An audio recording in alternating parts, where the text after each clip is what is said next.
একজন বিউটিশিয়ান বা একজন মেকআপ আর্টিস্টের লাইফের সব থেকে বড় 3টি মিস্টেকের কথা বলতে চলেছি। Hi, I am Bipin, founder of Jhalak.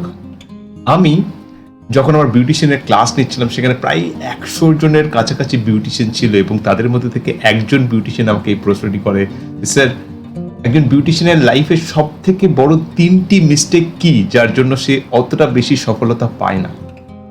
আমি তোমাদেরকে জানাই যে 3টে সব থেকে বড় মিস্টেকের মধ্যে প্রথম মিস্টেকটা হলো শুধু বিউটিশিয়ান শেখা বা শুধু মেকআপ আর্টিস্ট্রি শেখা, শুধু এইচডি ব্রাইডাল মেকআপ শেখা। আজকের টাইম অ্যান্ড এজে সব থেকে ইম্পর্টেন্ট হচ্ছে বিউটিশিয়ানের সঙ্গে মার্কেটিং শেখা।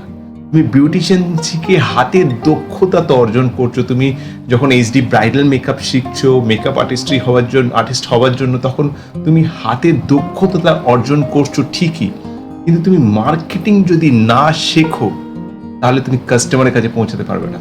আর যখন তুমি কাস্টমারের কাছে পৌঁছাতে পারবে না, যখন তুমি জানবে না যে কিভাবে কাস্টমার নিয়ে আসতে হয়, কিভাবে কাস্টমার তৈরি করতে হয়, কিভাবে কাস্টমারকে বারবার ফিরিয়ে আনতে হয়, তখন কিন্তু তোমার লাইফে সাকসেস আসবে না।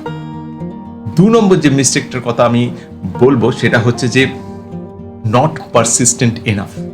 বেশিরভাগ বিউটিশিয়ান বা মেকআপ আর্টিস্ট কি করে, বিউটিশিয়ানটা শেখে, তারপরে 3 মাস 6 মাস ট্রাই করে সেটাকে নিয়ে সফলতা পাওয়ার জন্য, এবং তারপরে ওটা ছেড়ে অন্য কিছু করার কথা ভাবে, কারণ তারা এক্স্যাক্ট প্রসেস বা এক্স্যাক্ট রাস্তাটা জানে না কিভাবে সেটা নিয়ে এগোবো। রাইট? সো ধৈর্য রাখা খুব দরকার, পারসিস্টেন্স খুব দরকার, এটা নিয়ে এগিয়ে যাওয়া স্টেপ ওয়াইজ খুব দরকার। এবং 3 নম্বর প্রবলেমটা হচ্ছে নট হ্যাভিং এনাফ কারেজ, মানে সাহসের অভাব। অনেকেই বিউটিশিয়ান শেখে ভাবে পার্লার খুলবো, অনেকেই মেকআপ আর্টিস্ট, অনেকেই এইচডি ব্রাইডাল মেকআপ শেখে ভাবে যে বড় একটা কোম্পানি খুলবো, কিন্তু they never start, they always delayed, কারণ সাহসের অভাব। তুমি যদি প্রপার নলেজ এবং প্রপার লার্নিং নিয়ে থাকো, then there is nothing which can stop you to start, right? তো আমাকে এই ভিডিওর মধ্যে জানিও যে তোমার এই 3টে কারণ কেমন লাগলো।